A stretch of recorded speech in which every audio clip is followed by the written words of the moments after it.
자, 오늘은 141쪽이죠. 요약집 141쪽. 오늘 종강입니다. 다음 주는 휴강을 하고, 다음 주는 난 휴강. 다른 과목 수업한대요? 아, 저는 휴강이에요. 다음 주 화요일만 빼면 일주일 내내인데, 화요일 보강 잡혔어요. 나는 좋죠. 나 보고 싶을 것 같아요? 무슨 그런 거짓말을. 자, 그러면 개별적 중개 실무 보겠습니다. 여기는 기본적으로 4개 이상이 나옵니다. 단행 법들로 구성되어 있기 때문에 이 부분을 문제를 굉장히 어렵게 내기 때문에 충분히 숙지를 해 두셔야 됩니다. 자, 그럼 이 지금 하는 부동산 등기 특별주법은 지금 현재 출제 안 하고 있어요. 21회와 24회 외에는 낸 적이 없습니다.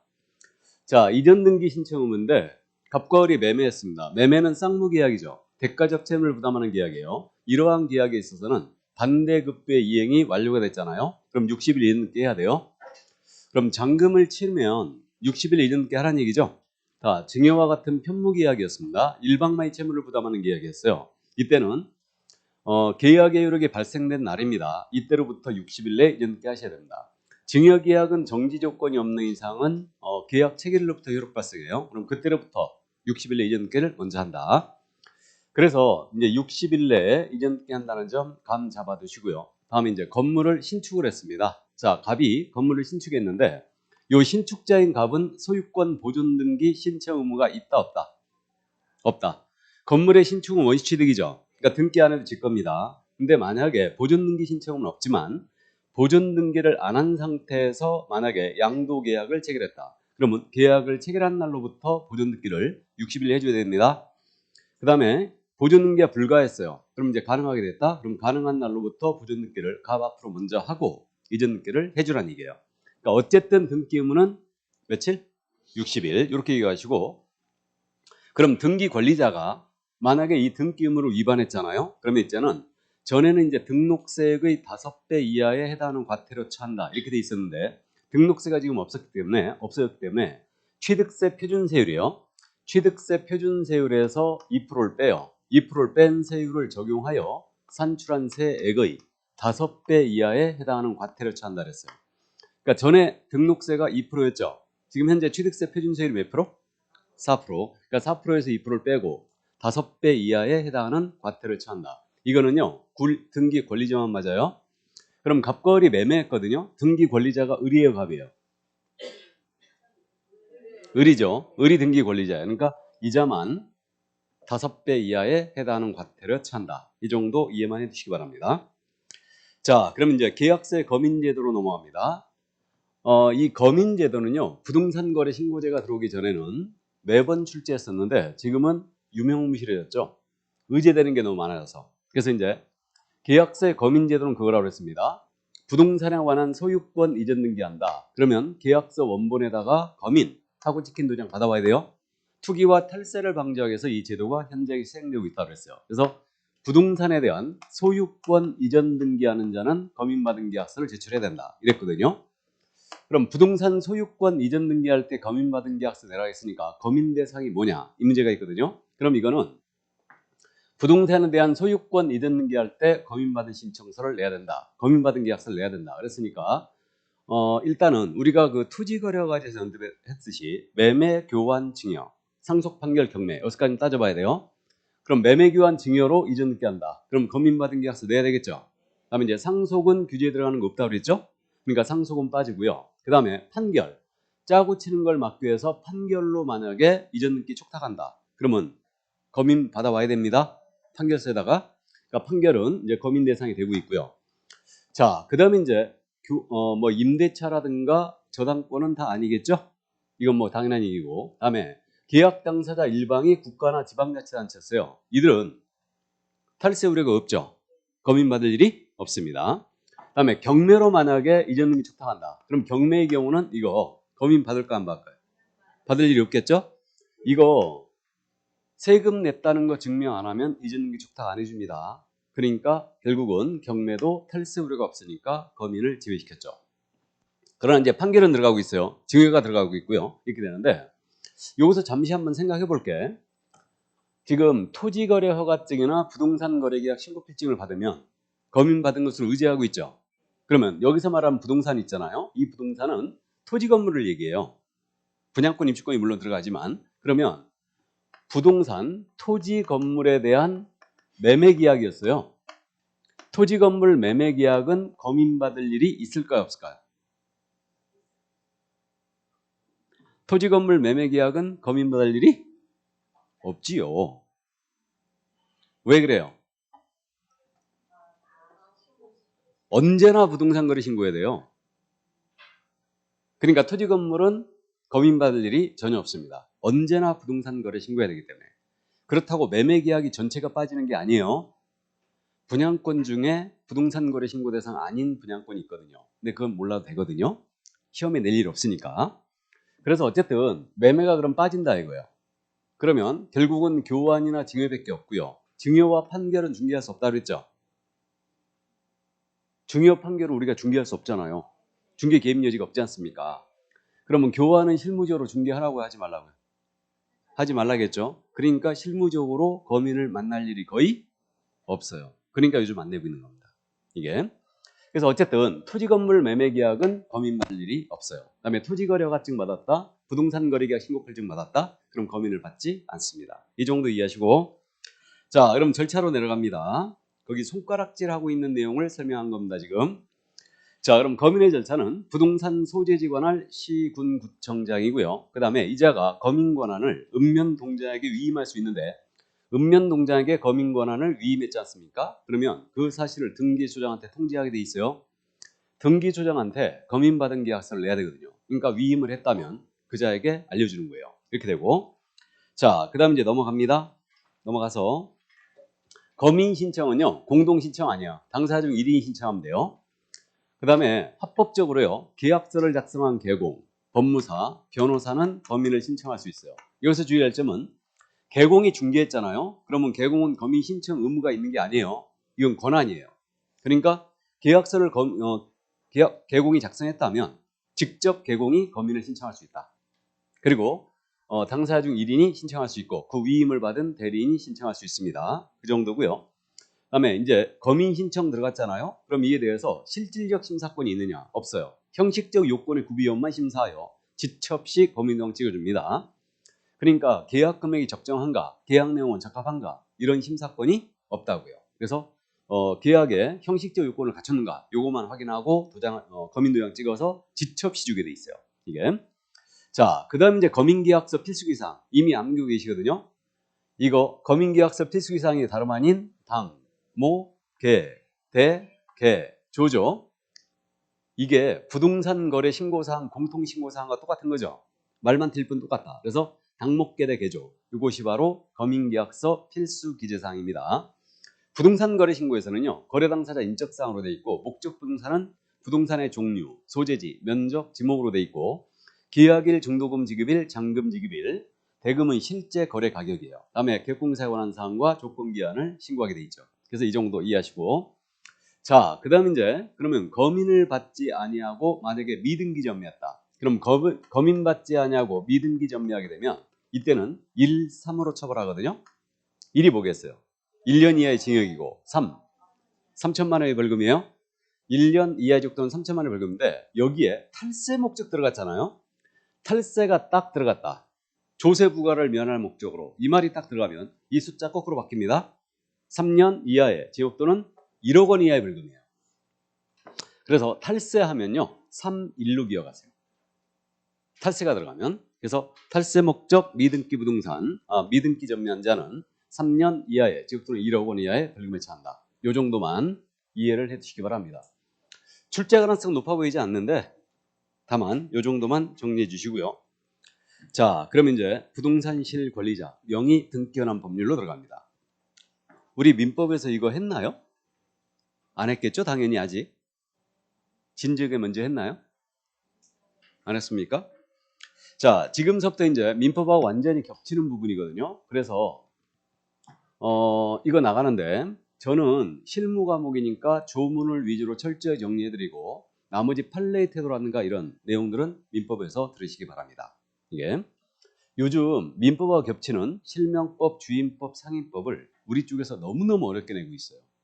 거의 민법처럼 내고 있습니다. 그렇기 때문에 내용을 충분히 숙지를 해주셔야 된다. 자, 그럼 부동산 실권리자 명의등기란 법률, 이 법은요 1995년도 7월 1일서부터 시행됐어요.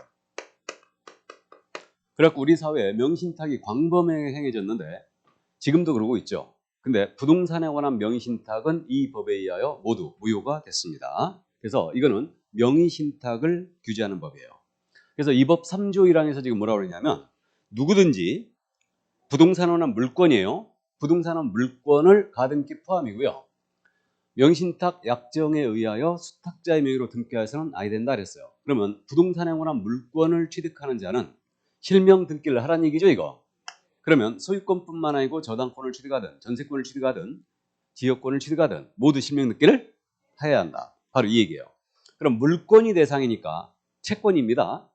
그러면 임차권이라든가 판매권이에요. 이건 실명 등기 의무가 있다 없다? 없다는 얘기죠. 이 얘기입니다. 물권 전체가 대상이다. 가등기도 실명 등기 하셔야 됩니다. 자, 그러면 이제 이 법이 규제하는 것은 두 가지를 규제하더라. 명의신탁을 규제합니다. 그럼 명의신탁은 잘 아셔요. 대내적으로는 실권리자가 따로 있죠. 근데 등기는 타인 명의로 해놓은 거예요. 이게 명의신탁이다. 그래서 이 법이 규제하는 것은 명의신탁을 규제하고 있고요. 장기 미등기를 명의신탁자와 똑같이 처벌하고 있거든요. 그럼 장기 미등기는 가볍게 이해해 두시는데 장기 미등기가 뭐냐면 우리 잔금을 치르면 이전 등기 하라고 그랬어요. 며칠 내에? 60일 이등기 하라고 그랬죠. 근데 갑과 을이 서로 매매를 했는데 잔금을 쳤거든요. 근데 이자가 자기 앞으로 등기를 3년 동안이나 안 한 거예요. 그럼 3년 동안이나 갑 명의로 남겨놓게 되면 이거 갑의 명의를 빌려서 등기해놓은 거와 똑같죠. 그러니까 장기 미등기자는 명의신탁자와 완전히 똑같이 처벌합니다. 이자는 3년 동안 등기 안 한 자를 장기 미등기자라고 해요. 그 정도만 참고하시고 우리는 이제 명의신탁을 위주로 규제를 합니다. 그러니까 이걸 공부하니까 명의신탁의 효력을 따져보는데 명의신탁을 하기 위해서는 먼저 약정을 맺어요. 야, 네 앞으로 등기 좀 해놓자. 근데 이거 분명히 내 거다. 약정을 맺겠죠. 요게 명의신탁 약정이에요. 이 약정 무효고. 자, 이 약정에 따라 물권 변동이 일어납니다. 그럼 이 물권 변동도 무효. 그럼 등기 무효란 얘기죠. 그 얘기입니다. 자, 근데 부동산의 매도인이 명의신탁 약정 사실을 몰랐어요. 모르고 수탁자와 계약을 체결하고 등기를 넘겨줬습니다. 그럼 매도인이 명의신탁 사실을 몰랐다면 그 등기는 유효. 이렇게 돼요. 자, 그런데 명의신탁된 부동산을 제3자가 취득합니다. 그럼 제3자는 선악불문 취득. 알고 있죠? 예, 제3자는 선악불문 취득. 그러니까 명의신탁 약정 사실을 알았다 하더라도 그 부동산에 대한 물권을 취득한다는 얘기죠. 이 얘기고 유효하게 취득합니다. 근데 적극 가담하면 취득할 수 있다 없다? 없다. 여기까지 이제 알고 있어요. 그러니까 요거는 명의신탁의 유형을 보면 좀 더 쉽게 이해가 됩니다. 자, 그래서 명의신탁의 종류를 봅니다. 자, 그럼 넘어가서 이제 144쪽으로 갑니다. 명의신탁의 유형. 명의신탁의 유형은 크게 등기 명의신탁과 계약 명의신탁으로 나눠집니다. 등기 명의신탁은 등기까지 무효가 됐으니까 등기 명의신탁이라는 거예요. 그래서 등기 명의신탁은 다시 2자간 등기 명의신탁과 3자간 등기 명의신탁으로 나누는데 2자간 등기 명의신탁을 양자간 명의신탁이라고 해요. 그 다음에 3자간 등기 명의신탁은 중간 생략 등기와 비슷하게 생겼다 해서 중간 생략형 명의신탁이라고 합니다. 자, 그러면 계약 명의신탁은 명의신탁 약정만 원칙 일단 무효가 됐다. 그렇게 이해해 주시고요. 그래서 이름을 이거는 위임면 명의신탁 이렇게 이제 부르기도 합니다. 자, 그럼 2자간 등기 명의신탁이에요. 그럼 이제 두 명이 명의신탁을 한다는 얘기인데, 자, 갑이 있습니다. 갑이 이번 내년도 총선에 나가신답니다. 그러면 선거에 입후보하는 분들은 공직자윤리법에 의해서 재산 공개해야 돼요. 그러니까 재산 공개하려다 보니까 이게 눈먼 돈 받아서 사는 부동산이거든. 그러니까 이게 지탄을 받을 것 같으니까 을과 명의신탁 약정을 맺습니다. 야, 네 앞으로 등기 좀 해놓자. 근데 이거 분명히 내 거다. 라고 이제 약정을 맺고 등기를 갑으로부터 을에게 넘깁니다. 이때 넘길 때 가장매매 형식을 취하겠죠? 예, 그래서 이제 등기를 넘겨줘요. 자, 그러면 이제 실명법 뭐라고 그러냐면 갑과 을 사이에 체결된 명의신탁 약정은 무효. 그죠? 약정 무효예요. 그 다음에 이 등기도 무효예요. 등기 무효입니다. 그러면 물권은 갑에게 다시 복귀하죠. 그럼 이때 갑이 명의를 빌렸으니 명의를 빌린 자를 뭐라고 그래요? 명의 빌린 자, 신탁자, 명의를 빌려준 자를 수탁자라 합니다. 그래서 명의를 빌린 자, 빌려준 자라고 헷갈리니까 물건을 맡긴 자가 누구? 신탁자, 맡아준 자가 수탁자예요. 그러면 이게 약정무효 등기무효고 물건은 다시 신탁자인 갑에게 복귀를 해버립니다. 이렇게 되고, 그러면 이게 물건을 이전하는 형식을 취했죠. 그러니까 이걸 이전형 명의신탁으로 그러고 두 명이서 했습니다. 그러니까 이걸 양자간 명의신탁이라고도 해요. 이게 판례는 양자간 명의신탁이라는 말을 더 많이 써요. 판례는. 그럼 이제 제3자가 개입된 경우를 따져볼까요? 을이 자기 앞으로 등기된 걸 기화로 이걸 제3자에게 팔아치웁니다. 그러면요, 실명법 뭐라고 그러냐면 명의신탁자는 명의신탁 약정의 무효와 등기의 무효를 제3자에게 대항할 수 없다 그랬어요. 대항할 수 없다. 그러면 이거 내 물건이야 하고 주장 못한다는 얘기죠. 이 얘기인데 이때 제3자 이자의 범위에는 선이자는 당연히 보호가 돼야 되고요. 악의자도 보호가 될 거냐. 이 점에 대하여 우리 판례는 악의자도 보호가 된다. 악의자도 포함이라는 거예요. 그러니까 결국 이자는 선악불문, 부동산에 관한 물건을 취득하게 되는 거죠. 근데 이자가 수탁자의 배신행위에 적극 가담했어요. 이때는 취득하지 못한다. 왜 취득 못한다? 적극 가담했으니까. 이게 103조 위반이죠. 선량한 풍소, 기타 사회질서 반환 행위예요. 그러니까 적극 가담하면 안 된다. 그러니까 적극이 나오면 취득 못하고 알았어도 취득을 한다. 맞죠? 난 당최 그게 구분이 잘 안 가는데 어쨌든 좋습니다. 그럼 이제 선악불문 취득이에요. 그러면 물건 못 찾아옵니다. 그럼 제3자에게 팔아치우면 이제 부당이득의 문제가 생기죠. 부당이득의 문제가. 수탁자는 그러면 법률상 원인 없이 이득을 취했어요. 이게 부당이득이죠. 그러면 제3자에게 팔아치우면 이때는 신탁자는 수탁자를 상대로 부당이득 반환 청구소송을 할 수 있습니다. 그런데 부당이득 소송 과정에서 명신탁 사실이 밝혀지겠죠. 그럼 잘못한 법정 구속당해요. 신탁자는 5-2로 처벌해요. 5-2. 그러면 5년 이하의 징역일 테고 2는 2천이 아니고 2억이에요. 2억. 2억 이하의 벌금이에요. 이렇게 되고 그다음에 수탁자는요. 3일로 처벌돼요. 3일로 3년에 1억 이하의 벌금이에요. 5위는 며칠 간다? 3일 간다. 그렇게 하세요. 신탁자는 5위, 수탁자는 3일. 우린 실무니까요. 실무 과목이라 처벌은 무조건 기억하고 있어야 됩니다. 그래서 여기서도 처벌이 중요합니다. 그래서 이자는 신탁자는 5위, 수탁자는 3일로 처벌합니다. 이렇게 되고요. 그러면 부당이득 소송은 가능하겠지만 실명법상 제재는 감수해야 된다는 얘기죠. 이 얘기고 이때 수탁자가 제3자에게 이거 팔아치우면 이게 형법상 횡령이냐의 문제가 있어요. 형법상 횡령이라는 것은 타인의 물건을 보관한 자가 이에 배신하여 처분을 해버린 거예요. 이게 횡령이거든요. 타인의 사물을 처리하는 자가 배신행위했다. 그럼 이것을 배임이라고 해요. 그래서 회사 대표이사가 회사 자금을 개인적으로 쓰면 횡령, 회사 업무를 개인적으로 쓰면 배임, 그렇게 돼요. 그러면 이자가 과연 물건 보관자의 지위에 있음으로써 처분하게 되면 이게 횡령이냐의 문제가 있었는데 이게 판례가 변경됐죠. 종전은 횡령이라고 그랬거든. 근데 이제 횡령이 아니라고 했어요. 이게 형법에서 얘기하는 횡령죄에서 말하는 타인의 물건을 보관하는 자는 이른바 적법 관계에 의해서 보관했어야 된다. 근데 명의신탁이라는 불법 관계에서 물건을 보관했으니 처분했다 하더라도 이것은 횡령죄에서 말하는 물건 보관자의 지위에 있다고 볼 수 없다고 했어요. 그럼 결론은 수탁자가 처분하더라도 이건 횡령이 아니다. 이 정도예요. 그래서 요 점 이해해 두시고 그다음 이제 민법 시간에 또 이걸 공부할 텐데 자 수탁자가 제3자에게 팔아치웠어요. 그러면 원래 이거 신탁자 물건이었죠. 근데 팔아치웠으니까 소유권 침해했죠 지금. 신탁자의 소유권을 침해한 거예요. 그럼 그에 따른 불법행위 책임을 물을 수 있다. 이게 판례였어요. 그러니까 결국은 횡령 아닙니다. 유효하게 취득해요. 그러면 어쨌든 부당이득 소송 가능할 테고 만약에 손해까지 입었다면 불법행위 책임을 물을 수 있다는 얘기죠. 손해배상을 수탁자 상대로 청구할 수 있다. 팔아치웠을 때. 이해되십니까? 여기까지 이해를 이제 해두시고요. 자, 그럼 2자간 등기 명의신탁이었습니다. 요게 양자간이었고요. 이제 3자간 등기 명의신탁. 자, 그럼 이번 이제 세 사람이 관여하는데 일단 병이 부동산을 갖고 있습니다. 이 부동산이 개발적으로 편입된대요. 이 정보를 갑이 입수했죠. 얼른 가서 사놔야 되죠. 그럼 개발지역으로 편입될 걸 예상하여 미리 부동산을 사재기해 두는 행위. 이걸 실무적으로 뭐라 부른다? 뭐라고요? 알박기. 이게 알박기예요. 알박기 하는 거예요, 지금. 알박기 하는 겁니다. 이번에 전 목사가 알박기 하려다가 틀어졌죠. 누군지 아시죠? 예. 그래갖고 어쨌든 자, 그럼 알박기를 이제 하는 겁니다. 근데 자기 앞으로 등기를 쳐놓게 되면 냄새가 너무 나는 거죠. 그러니까 이제 을과 맹신타액증을 맺고 병으로부터 바로 등기를 을에게 넘깁니다. 요게 바로 삼자간 등기 명시탁이에요. 이게. 그러면 지금 생긴 게 중간 생략 등기 없이 생겼죠. 그러니까 이걸 중간 생략형 명신탁이라고 해요. 이게.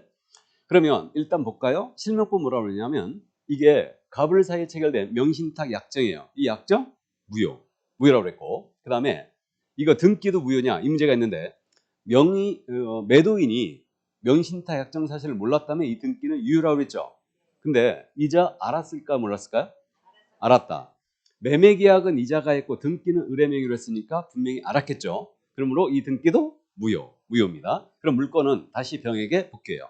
대신 이 매매계약은 유효합니다. 매매계약은 유효라는 거예요. 그럼 이 경우에 병이 매도인이 됐어요. 그 다음에 갑이 명의를 빌렸으니 이자가 신탁자가 됐고 을이 수탁자예요. 이렇게 됩니다. 그럼 물건은 다시 매도인 병에게 복귀를 해버립니다. 이렇게 돼요. 그래서 그러면 이때 매매계약은 그대로 유효해요. 하지만 이 갑은 수탁자를 상대로 직접 내 앞에 있는 게 이게 청구할 수 있어요, 없어요? 갑은 을을 상대로 직접 내 앞으로 등기해라. 이거 못합니다. 지금 물건이 병한테 복귀했죠. 그러니까 매매계약은 유효하니까 갑은 병을 대위하는 거죠. 대위하여 을 앞으로 된 등기의 말소를 구해요. 그럼 말소해버리면 복귀되겠죠. 복귀됩니다. 그러면 나한테 이전 등기해라 하고 청구할 수 있겠죠. 그래서 이렇게 됩니다. 그럼 이 경우에는 부당이득의 문제가 생겨야 안 생겨요? 부당의 문제가 없죠. 부당이득의 문제가 없어요. 그러니까 안 팔았으니까 아직. 그죠? 그래서 이렇게 이제 물건은 다시 매도인한테 복귀하지만 요 갑은 을을 상대로 직접 이거 나한테 이전 등기해라 청구는 안 되지만 병을 상대로 이전 등기 청구할 수 있죠. 이렇게 됩니다. 자, 이번에 이제 제3자가 또 개입된 경우에요. 자, 을이 제3자에게 이걸 팔아치웠어요. 그러면 신탁자는 제3자에게 대항할 수 없다 그랬죠. 그러니까 이자는 산악불문 취득. 대신 적극 가담하면 취득하지 못하고요. 그럼 제3자에게 팔아치웠어요. 부당이득의 문제가 생겼죠, 이제. 부당이득 소송 가능하겠지만 실명법상 제재는 감수를 해야 되고, 그럼 제3자에게 팔아치웠다 하여 이거 형법상 횡령에 해당한다 안 한다?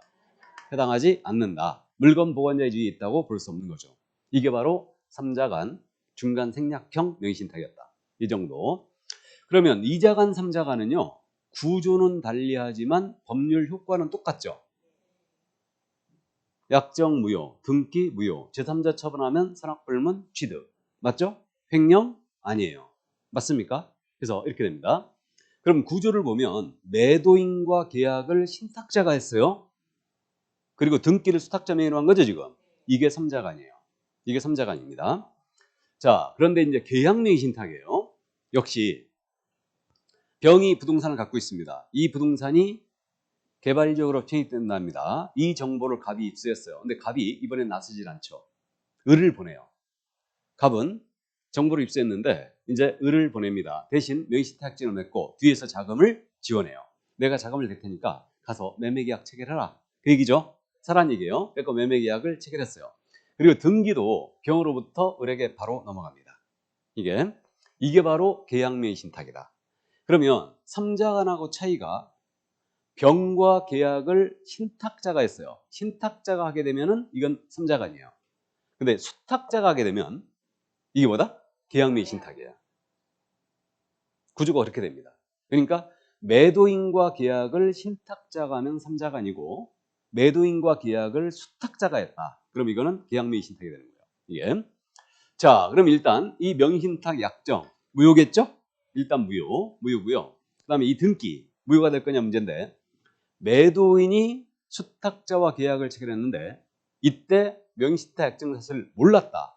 선이었다면 이자가 선이었다 몰랐다면 이 등기는 유효. 근데 일반론의 입장에서 보면 이론적으로는 이자가 몰랐다는 게 추정되죠? 뒤에서 자금을 대고 있다는 자가 있다는 사실을 모를 겁니다. 그러니까 이 등기 일단 유효예요. 유효입니다. 그러면 병이 이 매매 계약은 그대로 유효죠. 유효입니다. 그럼 병이 매도인이 됐죠. 그다음에 을이 수탁자가 됐고 갑이 신탁자가 된 거예요. 그래서 일단 이렇게 됩니다. 그러면 결국은 이자가 선이었다면 매매 계약 유효, 등기 유효입니다. 약정만 무효가 됐어요. 매도인 선이었다면. 그럼 보세요. 매매 계약은 채권행위죠.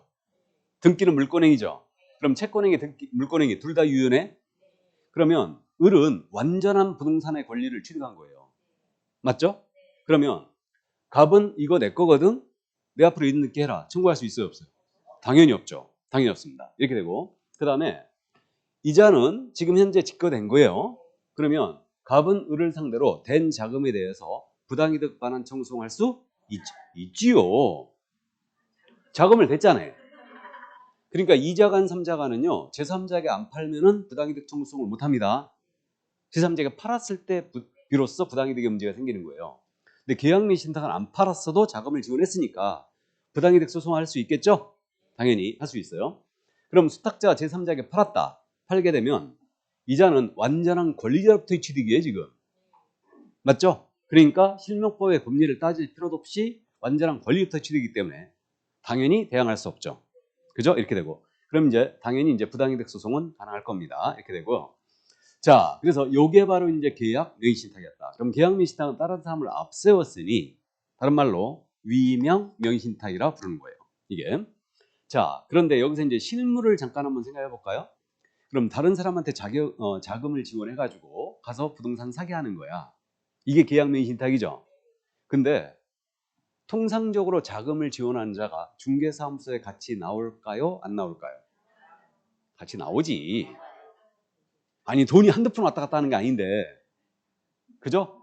나올 거예요. 그러면 매도인이 명의신탁 사실을 알았다는 게 많겠죠? 악의의 계약 명의신탁이에요. 이게 매도인이 안 경우. 그럼 이 법률 관계 어떻게 됩니까? 악의였다면 매매 무효. 등기도 무효. 약정도 무효. 그렇게 됩니다. 이자가 알면 이때 악의였다. 그럼 매매계약 무효예요. 등기도 무효. 그 다음에 약정은 당연히 무효죠, 이거. 그래서 약정은 이자의 선악 불문 무효예요. 명의신탁 약정은 무효입니다. 그럼 이때 제3자에게 팔아치웠어요. 제3자는 보호한다고 그랬죠. 그러니까 여전히 유효. 이해되세요? 그러니까 악의의 계약 명의신탁이에요.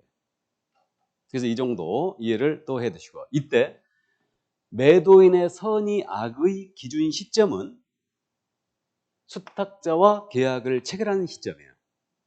계약을 체결할 때 이자가 선의 악의를 따집니다. 그럼 나중에 소유권 이전 등기할 때 알았어도 상관이 없다는 얘기죠. 이해되십니까?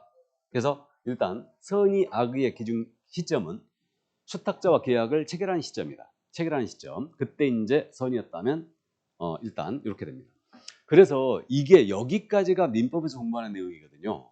근데 33회를 제외하고 실명법을 지금 계속 냈거든요.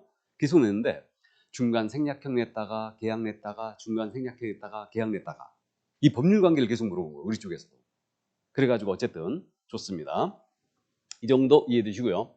자, 우리는 실무 과목이니까 이제 지금서부터가 중요하다는 얘기죠. 그래서 다시 앞으로 가서 거기 명의신탁처럼 보이지만 명의신탁 약정에서 제외되는 경우 3번이 있죠. 143쪽에 명의신탁 약정에서 제외되는 경우 찾았어요? 우린 실무니까 이런 거 조심해야 됩니다. 명의신탁처럼 보이지만 제외됐다. 먼저 첫 번째, 채무변제를 담보할 목적으로 부동산에 대한 물권을 넘겨주는 양도담보, 다음에 가등기해주는 가등기담보, 이건 제외시켰습니다. 그럼 양도담보, 가등기담보 민법 시간 공부하는데 이거 아닙니까? 갑으로부터 을이 1억 원을 빌렸어요. 이 채무 변제를 담보할 목적으로 을이 갖고 있는 부동산의 권리를 채권자에게 넘겨줍니다. 그럼 이게 뭐다? 양도담보. 넘겨주면 양도담보예요. 이때 매매 형식으로 넘겨주면 이걸 매도담보라고 그래요.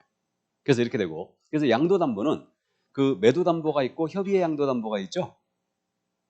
일단 그렇게 돼요. 그냥 어쨌든 넘겨주면 뭐라고요? 양도담보. 양도담보 이렇게 되고 매매 형식으로 넘겨주면 이때 매도담보라고 해요. 그 다음에 을이 채무변제 담보할 목적으로 채권자 앞으로 가등기를 해준다. 그럼 이게 가등기 담보예요. 이해되시죠? 그래서 양도담보 가등기 담보는 일단 제외. 왜 그랬냐면 보세요. 이게 을이 실질 권리자 아니에요? 근데 등기는 지금 간명의로 돼 있는 거죠. 그러니까 명의신탁처럼 보인다. 근데 제외시키겠다. 왜? 채무변제를 담보할 목적이었으니까. 그러면 양도담보할 때 물건이 넘어가잖아요. 그럼 물건이 넘어갈 때 요거 담보라는 뜻이 기재된 서면 있죠. 담보 취지로 이게 넘어가거든. 하고 이 서면을 등기관에게 제출해야 돼요. 그럼 이 서면을 제출 안 하면 어떻게 될 것 같아요? 명의신탁으로 가요. 됐죠? 두 번째 명의신탁 제외되는 거 상호명의신탁이죠. 이건 제외시켰어. 그러니까 이건 무늬만 명의신탁이에요. 자, 이걸 다른 말로 구분수유자 공유등기라는데 요거는 이제 이겁니다. 자, 한 필지를 갑이 갖고 있어요. 요 한 필지가 있는데 요 한 필지에 대해 정확하게 2분의 1 나눠서 갑은 이쪽을, 을은 이쪽을 취득하기로 했어요. 그러면 한 필지를 이렇게 취득하려면 원래 분필을 해야 되죠. 분필해야 되는데 갑, 을이 그러는 거예요. 야, 우리끼리인데 뭐 측량 때리고 분필하느냐. 너 그쪽 쓰고 나 이쪽 쓸게. 그리고 갑 2분의 1 지분, 을 2분의 1 지분해갖고 공유로 등기해버리는 거예요. 그럼 공유라는 성질은 지분에 기초하여 부동산 전체를 사용할 수 있죠. 근데 실질 소유권은 대내적으로 나눠져 있죠. 서로에게 명의신탁처럼 보여요. 하지만 제외시키겠다. 왜? 한 필지 전체를 보게 되면 소유자가 갑과 을이 맞아요. 그죠? 그러니까 제외시킨 거예요. 그래서 상호명의신탁이라 하면 부동산의 위치와 면적을 특정하여 2인 이상이 구분 소유하기로 약정하고 그 공유로 등기하는 거. 이것을 상호명의신탁이라 한다. 그래서 이걸 구분 소유자의 공유 등기라고 판례는 이거를 구분 소유적 공유관계라고 불렀어요. 그래서 구분 소유적 공유관계, 법률관계에 대해서 여러분들이 민법 시간에 공부합니다. 팁을 드리면 구분 소유적 공유관계는 이거 실질이 공유도 아니다. 아니다. 무늬만 공유예요. 그럼 공유자임을 전제로 갑과 을은 분할 청구한대요. 서로 지분 이전 등기해야 돼요. 그렇게 됩니다. 그래서 일단 구분 소유적 공유관계 이것이 상호 명의신탁이다. 이건 무늬만 명의신탁이야. 이런 예가 실무적으로 다가구 같은 데가 이런 데 있다고 그랬죠. 다가구. 우리 다가구 주택은 수익형 부동산이라고 그러죠. 그래갖고 다가구 주택은 19세대까지 들어갈 수 있어요. 단독주택이죠, 이거. 다가구는. 근데 이제 갑과 을이 이걸 취득하는 거예요. 그러면 원래 이렇게 갑은 1호 라인을, 을은 2호 라인을 취득하기로 했다. 그러면 둘이 이거 구분등기 해줘야 되거든. 근데 안 하는 거지. 자금을 같이 반반씩 투자해갖고 넌 1호 라인 가져. 나는 2호 라인 가질게. 그리고 이걸 공유로 등기해버리는 거예요. 그럼 이게 상호명의신탁 아니에요? 아니에요? 상호명의신탁 맞잖아, 이거. 원래 구분 등기 해줘야 되는데 공유로 등기해버린 거예요. 그래서 이건 제외시켰다. 그래서 이제 이 정도 이해하시고 신탁법상 신탁재산인 사실을 등기했어요. 그럼 법이 허용했죠? 이건 명의신탁이 아닙니다. 이 정도 이해하시고 자, 그 다음 이제 한 장을 넘기면 특례 144쪽 맨 밑에 특례가 있습니다. 이건 특례는 3명에 대해서만 인정합니다. 종중에 대한 특례, 배우자에 대한 특례, 종교단체에 대한 특례가 있습니다. 자, 그러면 제가 청주 한가인데 우리 문중에서 부동산을 취득합니다. 그럼 우리 청주 한가 문중 명의로 등기해야 되겠죠? 문중은 등기 능력이 있죠? 맞습니까? 문중은 권리 능력 없는 사단이지만 등기 능력은 있어요. 그러면 문중이 부동산을 취득한다면 문중 명의로 등기를 해야 돼요. 근데 문중 명의로 등기한 게 아니고 문중 대표자 1인의 명의로 등기했거나 문중원 중에 1인의 명의로 등기했거나 그 외의자의 명의로 등기했다. 그럼 이거 명의신탁이다. 아니다. 명의신탁이에요. 누구든지 명의신탁 액정에 의하여 수탁자 명의로 등기하면 안 된다고 그랬죠. 명의신탁이에요. 다음 배우자가 즉 남편이 부동산 취득하면서 처명의로 등기했어요. 처가 부동산을 취득하면서 배우자 명의로 등기했습니다. 이것도 명의신탁이죠. 명의신탁이에요. 다음에 종교단체 산하조직. 종교단체 산하조직이 종교단체 명의로 등기했다. 그래서 신천지교회 예를 든 적이 있는데 대구 신천지교회가 있고 본원이 과천 신천지교회죠. 근데 대구 신천지교회가 부동산을 취득하면서 과천 신천지교회 명의로 등기해버린 거예요. 그러면 종교단체 산하조직이 종교단체 명의로 등기했다. 이것도 명신탁이지. 근데 실명법을 시행하면서 요거 종중 외의자 이름으로 등기하는 경우와 배우자 명의로 등기한 경우, 다음에 종교단체 산하조직이 종교단체 명의로 등기한 경우가 너무 많았던 거예요. 그래갖고 이걸 전부 다 무효화시키면 법적 안정성을 해칠 우려가 있었죠. 그래가지고 이제 특례를 두게 됩니다. 그러면 배우자 명의로 등기했다, 원래 명신탁으로 봐야 되겠지만 그렇게 등기했다 하더라도 조세를 포탈할 목적, 채권자의 강제 집행을 면탈할 목적, 이게 면탈이 피한다는 얘기죠. 그 다음에 법령상 제한의 회피를 할 목적으로 이러한 불법 목적이 없었다. 그런 목적이 없다면 명신탁 약정 등기 무효라는 그 효력 규정을 적용하지 않겠다. 그 다음에 제재, 과징금, 이행강제금, 형벌이 있거든요. 이것을 적용하지 않겠다. 요게 특례예요. 요게 특례입니다. 그러니까요, 생각을 해보면 명신탁 약정에서 제외되는 경우와 특례는 구조를 완전히 달리합니다. 이거 제외되는 경우는 처음부터 명신탁이 아니에요. 근데 특례는 원래는 명신탁이에요. 하지만 이런 불법 목적이 없으면 봐주겠다 이 얘기죠? 이 얘기예요. 결론은 근데 둘이 같아요, 들려요? 결론은 둘이 같아요. 그러면 구분 소유자의 공의등기했거든요, 이거? 이 등기 유효다, 무효다? 이 등기 유효다. 남편이 부동산 취득하면서 처명의로 등기했습니다. 조세 포탈 목적이 없어요. 그런 목적들이 없었다. 그러면 이 등기도 유효. 아들내미 되기 싫어서 처 앞으로 미리 해준 거야. 이거를. 그럼 이 등기도 유효. 그래서 특례가 적용된 경우와 상호명신탁 있죠. 요것을 학자들은 유효한 명신탁이다. 이렇게 불러요. 유효한 명신탁이라고 부르고, 이 유효한 명신탁의 법리를 18회 때 우리 쪽에서 물어봤어요. 그래갖고 아마 유효한 명신탁의 법리가 정리가 돼 있을 거예요, 교재에. 그래서 이제 그 정도 일단 참고해 두시고요. 그럼 유효한 명신탁은 그거예요. 대내적으로는 신탁자와 수탁자 사이에서는 소유자가 누구다? 신탁자가 되는 거지. 근데 대외적으로는 소유자가 누구다? 수탁자. 그렇게 이해하시면 돼요. 그러면 보세요. 처명의로 등기해놨어. 근데 처가 밥 먹는 것도 되기 싫어졌어. 이제 신랑이 밥 먹는 것도 배기 싫으면 못 산다면서. 맞습니까? 그러신 적이 없습니까? 어쨌든 그러면 명신탁 약정을 해지하고 내 앞으로 등기 돌려라. 그럴 수 있겠죠? 그렇게 돼요. 그때는 검인 받아와요. 세금 추적해야 되니까. 그래서 명신탁 해지 약정서 검인 받아오셔야 됩니다. 자, 그럼 이제 그 정도 이해를 해두시고요. 자, 이제 그러니까 우리는 요게 중요하다는 얘기지. 친구끼리 와가지고 우리 다가구에서 투자하고 싶다. 구분 등기 꼭 해야 되느냐? 안 해도 됩니다. 약정서 쓰시고 그냥 약정서 쓰시고 공의 등기 하세요. 그럼 되는 거죠. 처가 와가지고 이거 남편 명의로 하나 해주고 싶다. 괜찮겠습니까? 조세 포탈 목적이 없으면 괜찮습니다. 그죠? 우리 윤 대통령 앞으로 안 해주나? 김건희 여사가? 김건희 여사가 재산이 많다면서. 아닌가? 네 거는 네 거, 내 거는 내 거야. 어쨌든 좋습니다. 자, 그러면 이제 특례. 그 다음 이제 우리는 또 실무적으로 스님한테 이거 타인명의 빌어서 등기하게 되면은 5년 징역가십니다. 알려줘야 되죠? 그러니까 제재가 또 우린 중요해요. 실무니까. 그래서 과징금이 있습니다, 먼저. 이 과징금은 원래 우리가 뉴스에서 가끔 들어보는데 법을 위반하여 부당한 이득을 취했을 때 그 이익을 환수하는 제도가 과징금 제도예요. 형사 제재적 성격이 있는데 부동산가액의 30% 범위 내에서 나갑니다. 과징금은 일단 부동산가액의 30% 범위 내에서요. 확정금이 아니다. 과징금이 나가요. 부동산가액의 30% 범위에서 대통령령으로 정하는 금액이 나갑니다. 그리고 위반 기간, 부동산가액 다 정해져 있죠. 그래서 그렇게 정해져 있고요. 이건 누가 맞느냐? 일단 명의신탁자, 이자가 맞습니다. 그 정도만 이해하시고, 자, 그 다음 이제 과징금 나갔거든요. 그럼 신탁자, 명의신탁자는 자기 앞으로 등기를 돌려야 돼요. 근데 1년이 넘도록 안 돌렸다. 그럼 이제 이행강제금 떨어져요.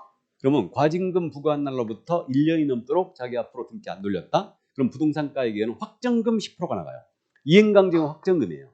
그래서 이걸 1차 이행강제금이라고 합니다. 그 다음에 다시 1년이 경과했어요. 그럼 이때는 부동산가액의 20%가 이행강제로 나옵니다. 이것을 2차 이행강제금이라 한다. 그러면 1차 몇 프로? 10%. 2차는 20%. 근데 과징금은 최고 30%예요. 맞죠? 이행강제금 확정금인데 과징금은 최고 30%예요. 이게. 그럼 명의신탁자가요. 최고로 맞았어요. 과징금과 이행강제금 합해서. 그럼 명의신탁자는 60%까지 맞을 수 있죠? 부동산가액에. 최고로 맞으면. 1차 10, 2차 20이고요. 그 다음에 이건 최고 30%니까. 그죠? 이렇게 되고. 자, 이제 형벌도 나갑니다. 형벌은 우리가 미리 짚고 넘어왔어요. 5일은 며칠 간다. 3일 간다. 5일은 누구? 신탁자. 3일은 수탁자. 이렇게 됩니다. 그럼 여기서 여기 명의신탁자 있죠? 명의신탁자는 세 가지 다 맞을 수 있어요. 과징금, 이행강제금, 형벌까지 다 맞을 수 있습니다. 다 맞을 수 있는데 명의수탁자는 형벌만 대상이에요. 수탁자는 이행강제금이나 과징금의 대상이 되지 않아요. 됐습니까? 여기까지. 그래서 이게 바로 실명법의 주요 골자였고 나머지는 여러분들이 민법 시간에 판례 태도를 공부하는데 우리 교재에 지금 제 교재에 여기 판례가 몇 개가 실려 있죠. 그러니까 우리 기출에서 다뤘던 판례들이거든요. 2차를 하신 분들은 한번 읽어주시기 바랍니다. 2차만 하신 분들은 아셨죠? 이 정도만 이해를 하시고요. 그럼 여기까지 했으므로 커피 한 잔 드시고 할까요? 네.